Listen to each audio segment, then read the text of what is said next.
Guys, and welcome back to another C&C Rivals video. So today we are going to be taking a look at some slingshot decks. So I'm not going to hold you guys up. Without further ado, let's go ahead and get into it.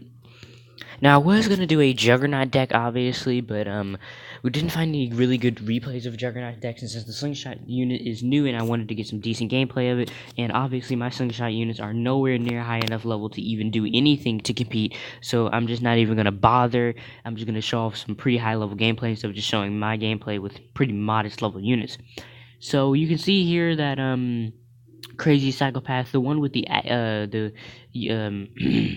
sorry, the one with the slingshot unit in general does have the level advantage. Level 13 War Dogs able to compete with the level 11 Laser Troopers of Cheshire here. Yep, Cheshire.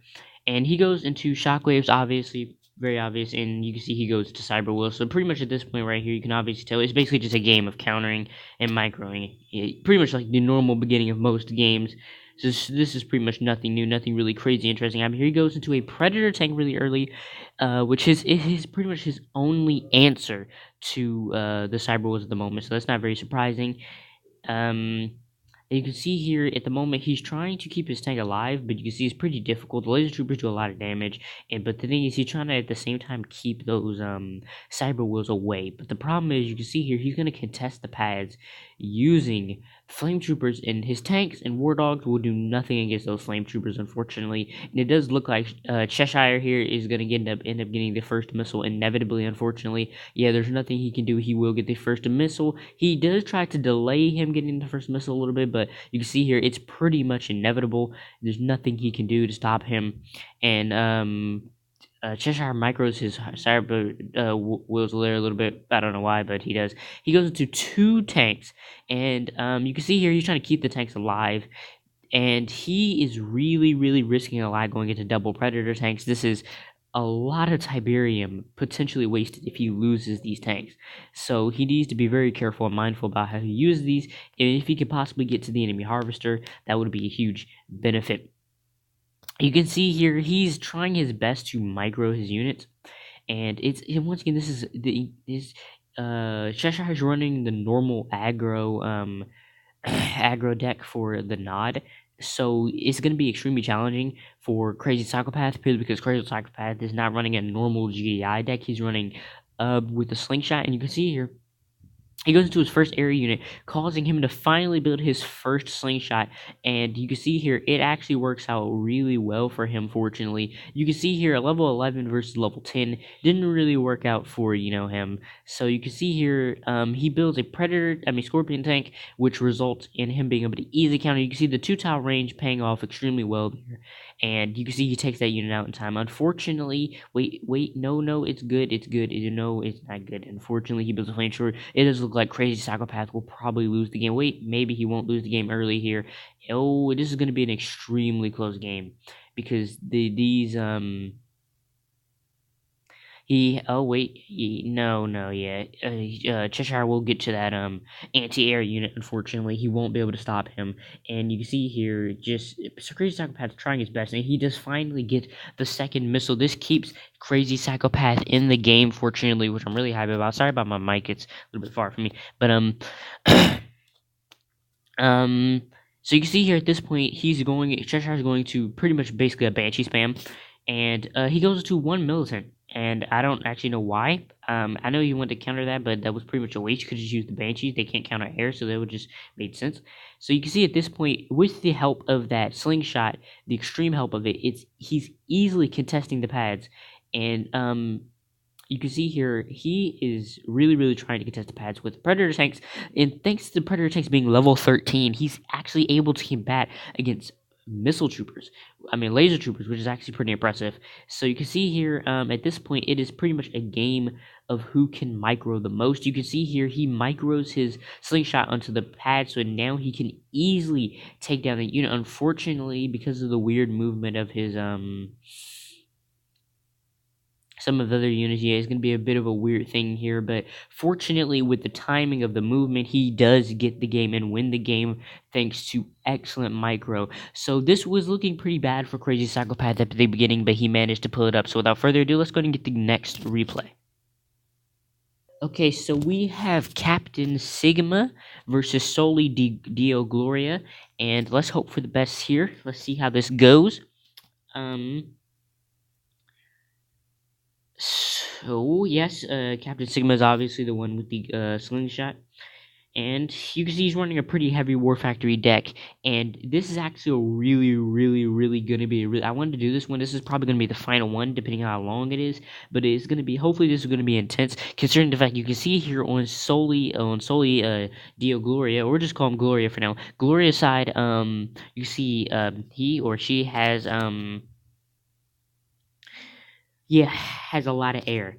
And you see here Captain Sigma or Sigma has a lot of anti-air thanks to he has two anti-air units, the Pipples and the Slingshot, but the Slingshot gives a lot of anti-air capacity, and he goes instantly into his name into a slingshot here, which is very good for him. And he tries to contest the missiles, and this is where he reveals he has the slingshot, obviously, and this is going to put him huge into the advantage of the game. The unfortunate part is that Gloria does have the those very pesky, very annoying laser troopers, and unfortunately he could not actually get on the pad in time. And you can see here this is going to be a close annoying missile for Sigma to capture, but fortunately he does get out a shockwave trooper, and fortunately he will be able to easily stop all of these pushes from Glorious side here, and pretty much most of them. If he puts, yeah, he's good. He should be good now. There you go. Yeah, he should easily be able to secure. Whoa! Wait a minute. It's actually looking pretty even at the moment, to be honest. Like it could either go to Sigma or to Gloria here. You can see his level 10 versus level 15. I just now realized the huge level advantage that Sigma has against him. So if Sigma wins this will be a very good representation of that levels don't always matter. Unfortunately, it's not looking too good for Sigma here, because unfortunately, you can see he is really pressuring those pads, and unfortunately, he loses the first missile. This is a huge disadvantage considering the fact that he's already at the disadvantage of levels. Now he's at the disadvantage of obviously losing the first missile. So the best answer for Sigma right now will be obviously to pressure Gloria's Harvesters or rush his base with Shockwaves, which is obvious statement here. He's probably going to do is, yeah, go for that. So at the moment, Gloria is trying to stay away from that slingshot there. Fortunately, it charges in time, and he does manage to get it down. But he wastes the shot and does not get it down, actually. And so now he will actually basically waste a shot on that, nearly losing the unit. And thanks to this, Sigma is doing a great job at controlling and microing his units to easily take down all the other units. You can see he goes for his other unit of slingshot there, using that Inferno down there at the bottom, and actually does get it. And the slingshots have a 2-tile range, obviously, which makes them extremely versatile. I know nearly all situations, because most air need a 1-tile, except for the Basilisk. The Basilisk is the only area that doesn't, so that gives him a huge advantage because these areas are extremely fast. So when in situations where there's a lot of enemy air, he could be extremely helpful. The slingshot can be extremely helpful. This is the obvious point, but I'm just stating it. You can see here, Sigma does manage to micro himself into the next missile. Nice micro for him, using the slingshot health to distract and the pitbull to keep on the tiles. And you can see here, he's going back into more. Sigma's going back into more. Now, this is a pretty good setup he has right now with the anti-air. He can't. Gloria cannot build air units at good efficiency because of this. This puts him at a huge advantage, and he wasted one of his shots there. So unfortunately, he loses that he loses that Inferno unit. And you can see he's building more and more of those beautiful And there was a beautiful collat with the Inferno there. That was excellent from Gloria there. Whether that was on purpose or an accident, who knows? But still, it was a really good play from him. So obviously, he's still going into more slingshots, which honestly I want to say is a bit of a mistake, because at this point you should slow down a bit with the slingshots. Yes, they're good. They're helping you. They're keeping things under control. But you see here, he has so many slingshots. He doesn't have enough shockwaves to keep up with the missiles, Millicents, and stuff like that. You can see here he uses that to his. You can see here that Gloria is really easily going in. And oh wow, yep, he's trying to get down. He should not have moved that unit, but thanks to doing that though, he actually is really good though. But you can see here that this is going to be an extremely close match at this point. Now at this point, it's coming down to pretty much who can secure the tiles, and you know for sure Gloria is going to be putting Venom there, making it so he can't move his units. And you can see he builds a turret to tile block him. Pretty smart idea. And he waits till the flame is gone and then moves in with a jump jet to back it up to have a bonus health. And there you go.